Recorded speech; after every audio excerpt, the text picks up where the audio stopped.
Not marble, nor the gilded monuments of princes shall outlive this powerful rhyme. But you shall shine more bright in these contents than unswept stone besmeared with sluttish time, when wasteful war shall statues overturn, and broils root out the work of masonry, nor Mars his sword, nor war's quick fire shall burn the living record of your memory. 'Gainst death and all oblivious enmity shall you pace forth. Your praise shall still find room, even in the eyes of all posterity that wear this world out till the ending doom. So, till the judgment that yourself arise, you live in this and dwell in lovers' eyes. Sonnet 55. This is a really, really thought-provoking one. The theme of permanence can get really cerebral.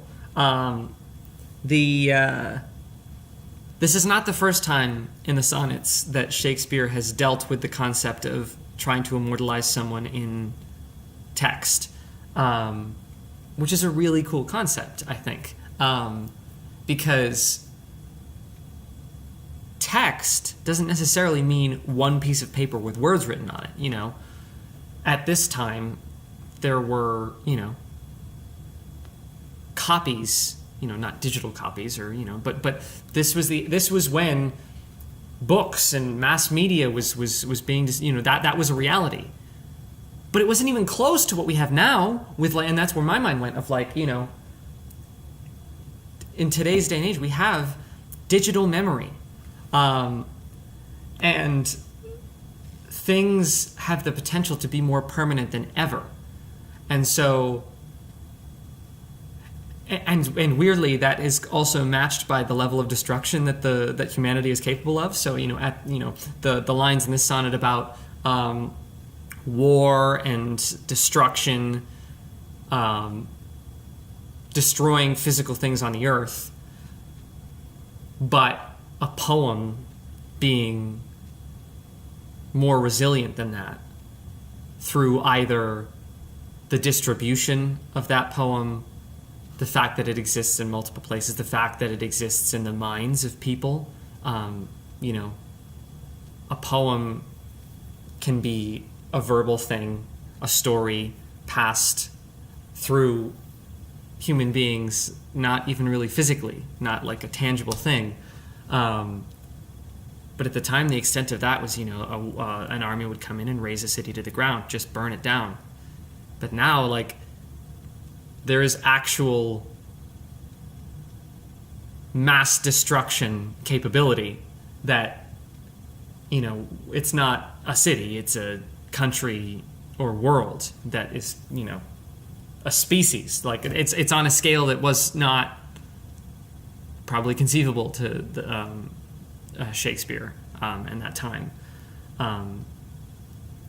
And yet, human beings then and now still deal with the concept of permanence in this weird psychological way.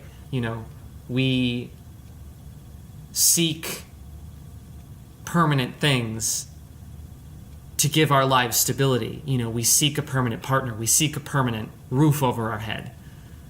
There's this, regardless of, there's obviously, financial elements of things, right? But even the finance stuff, right? We, instinctively, people, I guess maybe not all people, but lots of people seek a permanent role in society, a permanent job, something that they don't have to worry about whether it's going to be there tomorrow. But none of it's really permanent. The roof over your head is not really permanent. It's not impervious to natural disasters. It's not impervious to an army blowing it up. It's not impervious to, whatever it may be. Your job, right? Even if you have a really stable job and you feel like you do sufficiently good work that you are indispensable, everyone is replaceable for a price, right? And so we've tricked ourselves into thinking that we're safe because we take steps to make things have the illusion of permanence. We buy songs and then store them digitally so we don't, but even though we may not ever listen to them ever again. And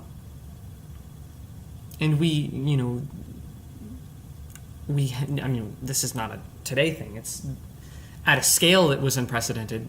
But I'm talking like storage, physical storage of media, archives, libraries, these things that store ideas tangibly, physically.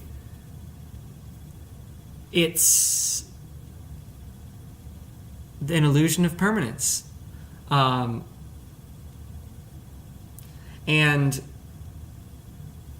it's really interesting to think about that concept. And, is something permanent if our conscious brain, for all intents and purposes, thinks that it is?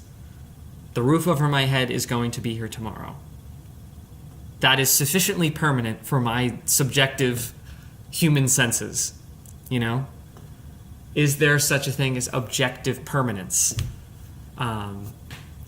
Again, Shakespeare, getting really deep on me, man. So yeah, this was really, really interesting. I like sonnets like this that use the fair youth as a device to explore broader philosophical ideas. This is why I like Shakespeare. So yeah, that was Sonnet 55. I'm going to have a think tonight after this sonnet. And I'll continue with Sonnet 56 next week.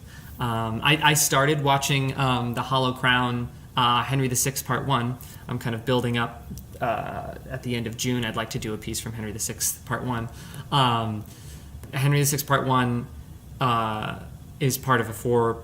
the histories are all linked somewhat, but it's really part of a four play cycle with three parts of Henry VI and then Richard III.